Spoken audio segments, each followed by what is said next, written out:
So, speaking of future endeavors, Oof. This was a big one. so did this surprise? What? Yeah. Just tell us what happened. This shocked me. It's just like it was just a normal Sunday, a normal Saturday morning, and all of a sudden we get the WWE has come to terms on the release of Bray Wyatt, Windham Rotunda. We wish him the best in all his future endeavors. Oof. Wow. Yeah. I think that Twitter, 24 hours later, Twitter is still reeling. Yeah. Still reeling over this because they've made a lot of, obviously their creative has been in the toilet. I mean, there's no doubt about it. They've made so many questionable decisions lately. I mean, we're on the verge of the biggest free agent signings in a long time with Daniel Bryan and CM Punk.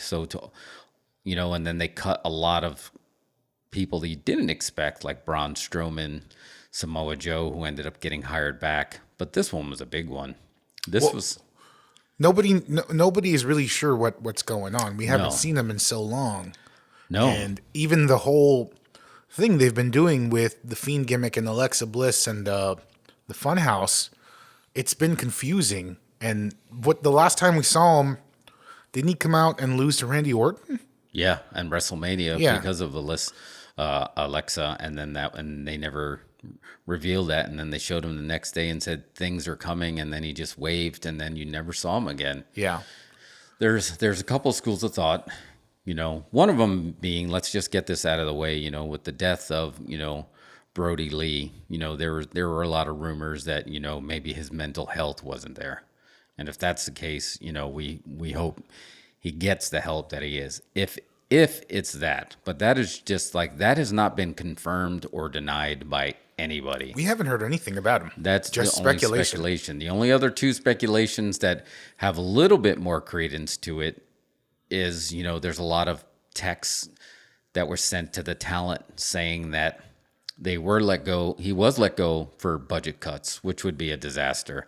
There were also rumors, that some of the, texting some of the other talent that he was he was very protective of his creative character because of questionable creative up to this point. Mm-hmm. And that's a big one too. And it's just like, and that him and Vince were having a lot of ups and downs. Yeah. And then Nick Khan, who's been given more power than anybody in the history of WWE to make a lot of decisions. Yeah. So Nick Khan is like the Bobs. Yeah. Right. So he's in there asking, basically lining up all the wrestlers and saying, what would you say it is you do here? Yeah. Without having an understanding now, maybe he has an understanding of, he has no history in wrestling. This is a business guy. This is a finance guy. And as WCW in the 90s can tell you, that never goes well. Yeah. That never goes well. So it looks like he's been sort of, trimming the fat, trying to get the costs down and make WWE more profitable. Did you see or hear the things about the WWE investor call? I did. I saw some of it where Vince pretty much kind of, the one part that he kind of discounted AEW, that he doesn't see him as competition. Yeah, but there was one thing he said in there is like, we should give him some more of our guys or something like that. Yeah. Did you see that part? Oh, yes. And he kind of mumbled. It was inaudible at the end, right? Yeah, and he said we should give them some more maybe. And that was right before, or a couple days before, the whole Bray Wyatt thing. Oh, wow. I forgot about that. But I think you brought this up. Is like, is it possible? Is it a thing that WWE thinks, or it's trying to sink AEW by giving them too much talent to sign? It's very, and I mean that it did kill WCW. Yeah. Now, not having too much talent was one of their problems, but not having somebody to control this talent was the other one. Yeah. AEW's not having that problem yet, as far as like being able to. They're not having ego issues in the back that we've been made aware of. Yeah. Yet. So. But yeah, there's no way they can take everybody, and there's no way they should take everybody. But when you have somebody like Bray Wyatt, you have to take them. You can't leave someone like that on the bench. But what is the bench these days? It almost feels to me like what's beginning. I saw this video. There's another YouTube page that you should check out if you haven't seen it. It's called Tranquilo Club. Oh, no, I have not Anyway, seen that. he does wrestling videos, and they're pretty good. and he was talking about how we are seeing the formation of the Wrestleverse. And it's the WWE and the Wrestleverse. The Wrestleverse is everything else that's not WWE, which is becoming more and more free to cross over with each other. Wow. You know what I mean? So now, leaving WWE, yes, we've got AEW that's blowing up, and they're obviously the number 2 right now, and they're rising fast. Yeah.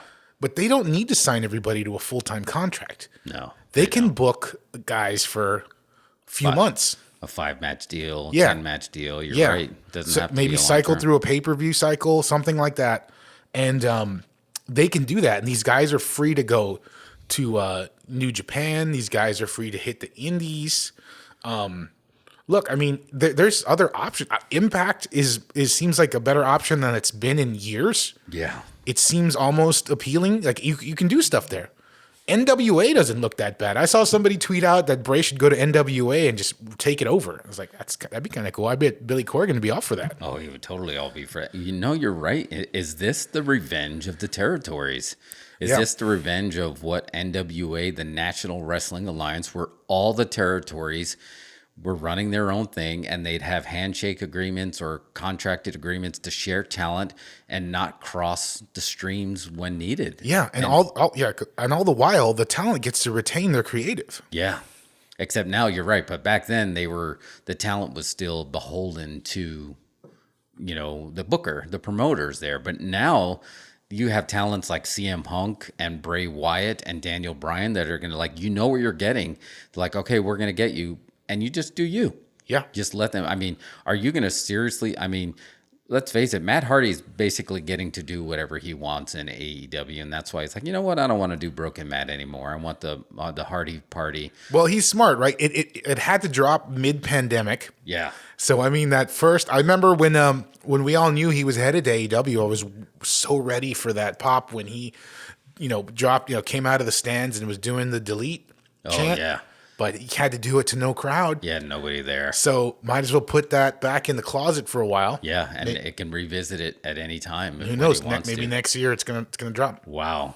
Here's the thing about Bray, that it's, and Mick Foley made a tweet. He said, with WWE's release of Bray Wyatt, the company has lost a true visionary and a creative genius, one of the most innovative makers of mayhem of pro wrestling has ever seen. Here's hoping Bray finds happiness and recreates himself once again in wrestling and life, or both. Bray Wyatt is talented enough where who's to say that he can't cut a deal with a company like even Shudder and just get like a TV show deal, or just like who's not going to be interested in pitches of what Bray Wyatt has to do in the horror genre, right? Which is a genre that's close to us as well, that he gets to do both. So no longer he's in a unique position where he can dip his toe in many worlds. So like you said, that the idea of just like, okay, maybe I'll do a little with AEW, maybe I'll go to Japan, maybe I'll also cut a deal here and just be his brand. Yeah. I mean, that's very appealing, where now you're no longer, everything has to cycle through WWE. Right. That's no longer, people are trying to get away from that because it was too hard to scrape a living together. So it's like, man, it's nice to have a guaranteed contract, and then that basically, that and Vince put the territories out of business. Now we've come full circle, and everybody's trying desperately to get out of their contracts to have that freedom to, like, the rumor, what Bryan Danielson's going to be. Yeah, he gets to go to AEW, but I want to wrestle as American Dragon. I also want the ability to go to Japan. Yep. And so he can, and they're not going to say no. I mean, Moxley's doing that right now. So you're right, that Wrestleverse is going to become very profitable and a lot of opportunities for the wrestlers itself. Matt Cardona is another one. You see, he's creating his own brand, because the internet didn't exist for these guys to get themselves over without a promoter before. Yeah, when we were doing the Matt Cardona podcast, I was looking at some of his old social media videos. Guy was awesome. Guy was way ahead of the curve. Yeah, he was. So I mean, there's no literally Bray's saying of, I got the whole world in my hands is a shoot in this case, because he can do whatever he wants. Yeah. I mean, you got Alexa Bliss tweeting at him. You got, Braun Strowman tweeting at him. I mean, everybody is. Here's the thing: without even knowing why he was let go, WWE was instantly put as the heel. Yeah, because they've screwed so many people in the past. I got somebody added us on Twitter about this, and it's just like, well, you're really jumping to conclusions like without even knowing. It's just like you are basing it off past data. We did base it off past data because they've made these huge blunders before. So when you get somebody, and I'm sorry, I disagree with this guy that's on Twitter. It's just like he was on pace to have an Undertaker level career. Well, they gave him the title fast. Yeah. And I mean, just like, no, he's not on the level of Undertaker. He's not yet. Yeah. I mean, we've had less than 10 years of Bray Wyatt. It's just like, but who's this? He was evolving. He went from the Wyatt family, and then he shook the world up with the Fiend.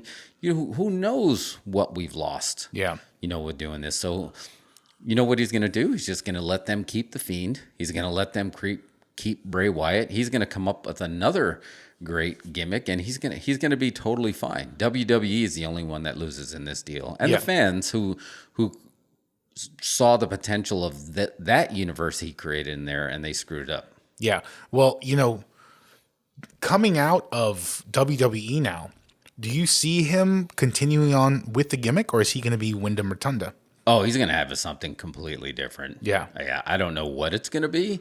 It may be a version or a flavor of it, but I mean, he's so creative. He can literally just come in. He might as well use that name. But he's so known now. I feel like he just can't come in with a character gimmick. Like he's got to have to be himself and then somehow mutate himself into a gimmick. Yeah, I agree. I mean, Moxley's really the only one that we have to compare to that pulled it off, right? It's just like you knew him so well as Dean Ambrose, and he dropped that. And now you don't even think of him as Dean Ambrose, right? So I think it's going to have to be a version of that. But the difference is, Dean Ambrose is still John Moxley, and John Moxley is still just a version of that, where that very intense character where I think he's going to have, Bray Wyatt's always going to have that aura about him that I think it would be really hard for him. To me, like the Matt Hardy thing for me isn't working just because that his aura as Broken Matt was so well that he hasn't fully shook that yet. Yeah. Where Bray Wyatt's going to have that same problem. It's just like it's going to be really hard to not, because instantly everyone's like, oh, makes sense. Put him in the Dark Order. He leads the Dark Order now as he comes in to replace Brody Lee, his good friend, to try to make them dark again. Yeah, I don't think Dark Order can go back to being heel anytime soon. No, yeah, and they wouldn't, because wherever Bray goes, it's just like, okay, for 6 months you're gonna be a baby face, because we can't think he's gonna get such a monster pop, and he's gonna have the people singing and chanting. He's just like they're gonna be. I mean, it's gonna be a cult. He is like, in a weird way, he's a cult leader. I mean, WWE worked a lot of stuff, but what they didn't work was everybody turning on the cell phones and waving it, the fireflies. That was organic. Yeah. We saw it at WrestleMania because Rock goes off script. And he basically says, you have all these people, in your hands, and just like, you need to do something with that. I mean, he's going to still have that. I mean, wrestling's in his blood, right? It's just like, his brother kind of got screwed, That's what's weird. They screwed his brother and his dad, Mike Rotunda, a legend, and Bo Dallas, who also never got a fair shake. They've let them go all within a couple months span. Did Bo Dallas retire? He got Future Endeavor too. But did he retire from wrestling? I mean, he's not doing anything that I know of. So, but I think he was Future Endeavored, and it was never even mentioned. Yeah. So it would be great to see them together. I really thought they both have such a, it's in their blood. I think seeing them together would have been really good. So hopefully they end up there together. But Bray's he's gonna be fine. He's gonna be fine. And it's just like, now again, WWE is creating all their enemies, and I don't really even think they care anymore. That's one thing that was very clear in that investor call. Because yes, I am a stockholder, so I'm allowed to share my opinion like this. I still own that stock, so I can hear the call, and it's just like it's they don't care. They don't Yeah. really care.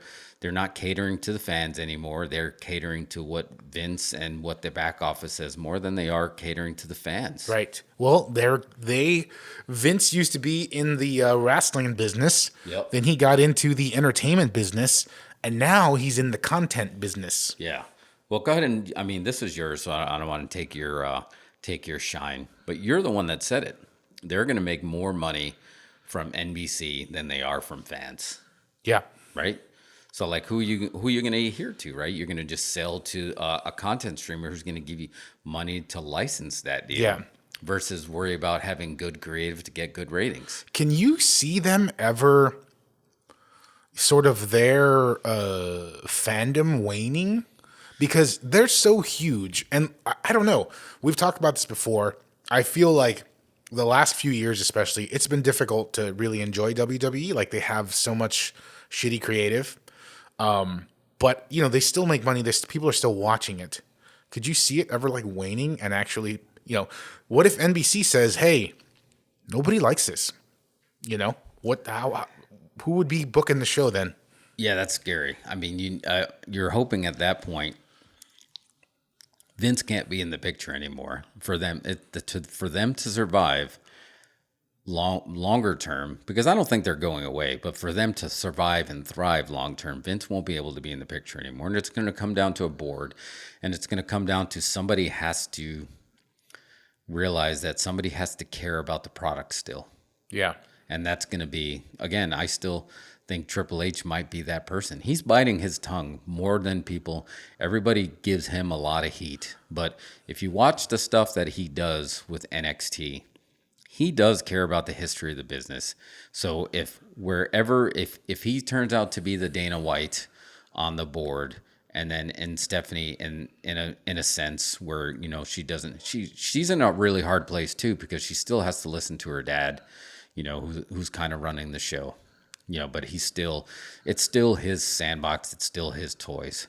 For them to thrive long term, they're going to need somebody in there who cares about the product, and they don't really currently have that. Yeah. I don't think they have that. I think they have too many people that are biting their tongue. Mm-hmm. There's a lot of people that are capable of doing it, but the only ones that are surviving in the office right now are the ones that are able to bite their tongues the longest, or that are just molding into these yes men. Yeah. And I think that's because they were the custodians of history, right? They won all the wars. So I don't see like the Hall of Fame is going to become a physical place for a Hall of Fame, but what is going to be the future of WWE? Yeah. I mean, I don't know.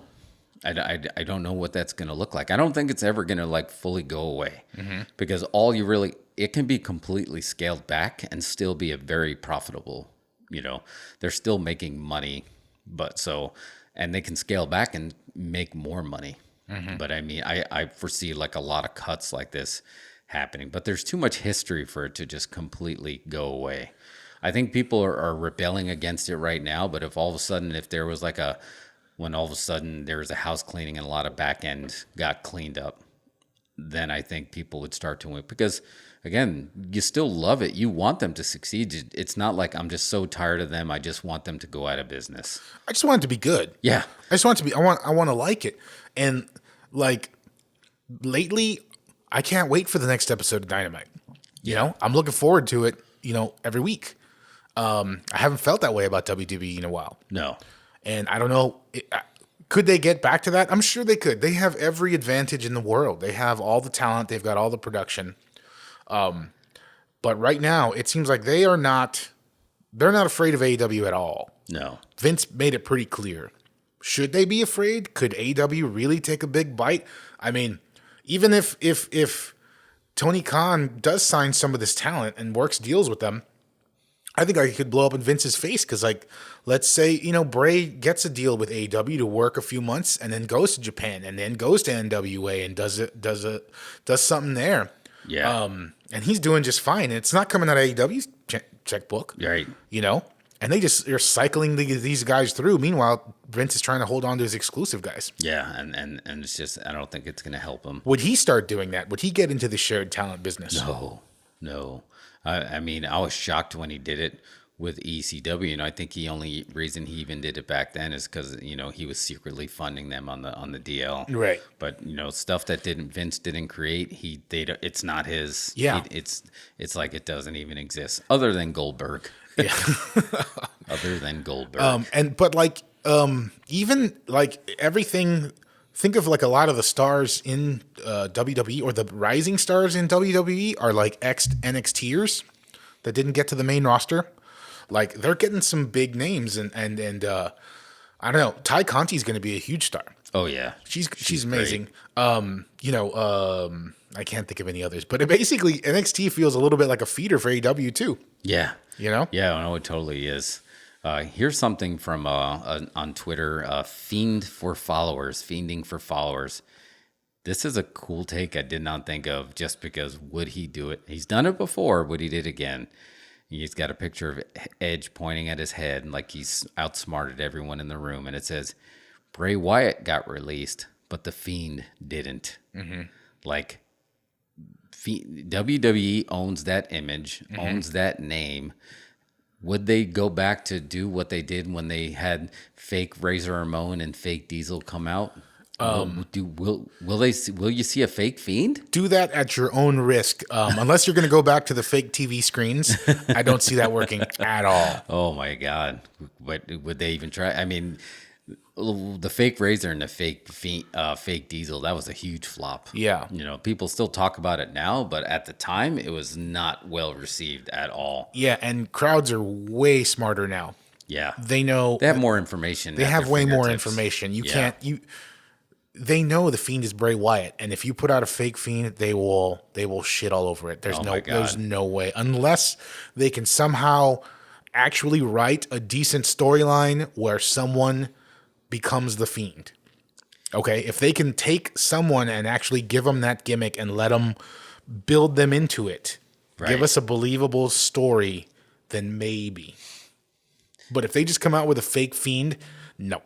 Nightmare on Elm Street 4, you'll need my powers. Throw it to it. Oh man, I don't think it would work. Yeah, I mean, but I know it wouldn't work. But would they try it? Yeah. I don't know if the talent even wants to do it. I mean, Alexa Bliss on Twitter. I mean, she broke character and was like she was shook. Yeah.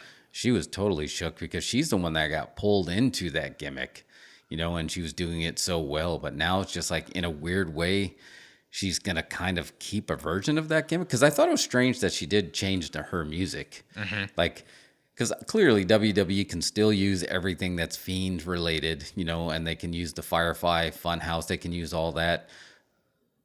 But should they? Right?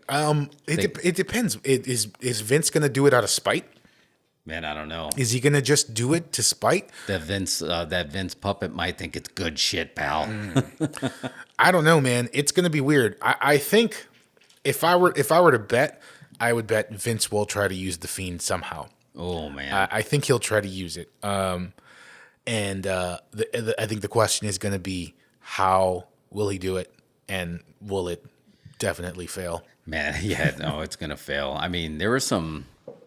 I mean, Daniel Bryan and Fiend had a lot of with Bray Wyatt had a lot of good work together. Yeah. So I mean, obviously, I think he's going to be too good to just sit there.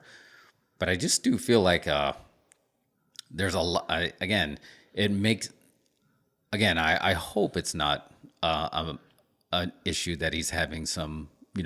Mental issues over the stuff. I mean, you really hope it's not, because he's too talented. I mean, he's too much of an asset to that form of entertainment to lose it. But so much talent is coming in his favor, like coming to his side.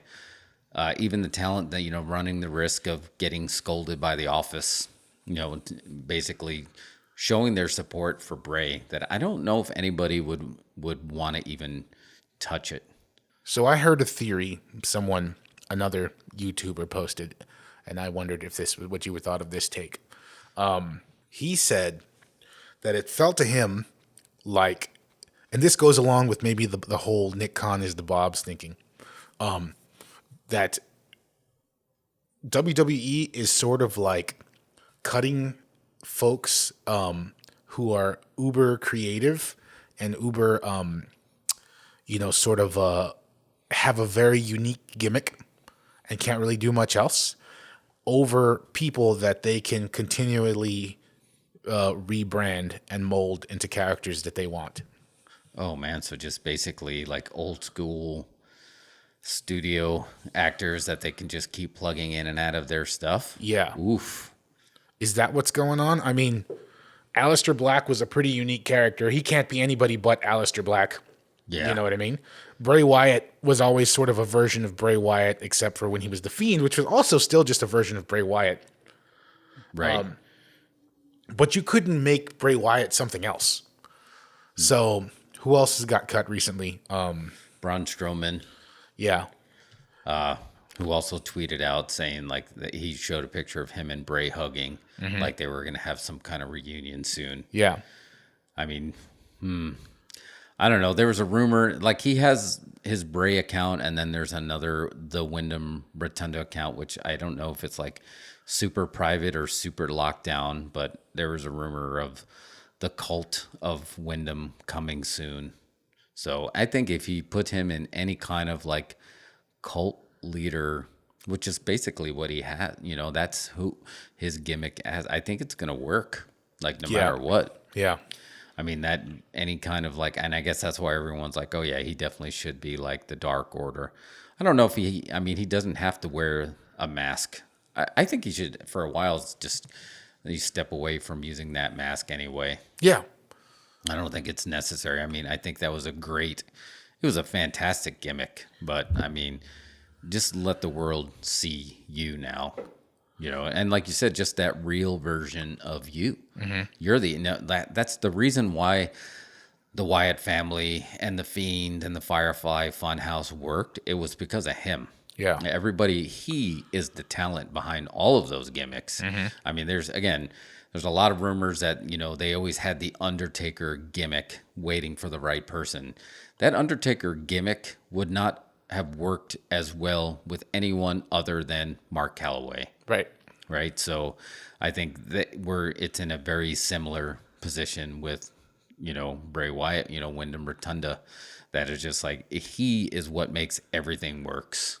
Yeah. But I don't know, dude, it's just like, it's still trending so much. I mean, it's such a big hot topic between, fans, people in and out of the business have an opinion and a say about this. Aleister Black, Malachi Black, Tommy Ends dropped a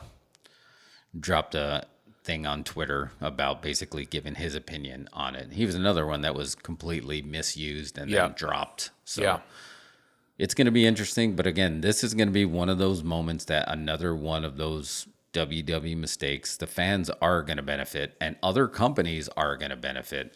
And that's not the issue. The issue is WWE doesn't care. Yeah. They just don't care. Yeah. And it's going to come down to the fans. Do you guys want a wrestling show or do you guys want wrestling content? Yeah. Oh, it's just like, somebody needs to future endeavor the people making these decisions and liberate the WWE that we all still love. Mm-hmm. We still love that company, what it was. We don't like what it is right now.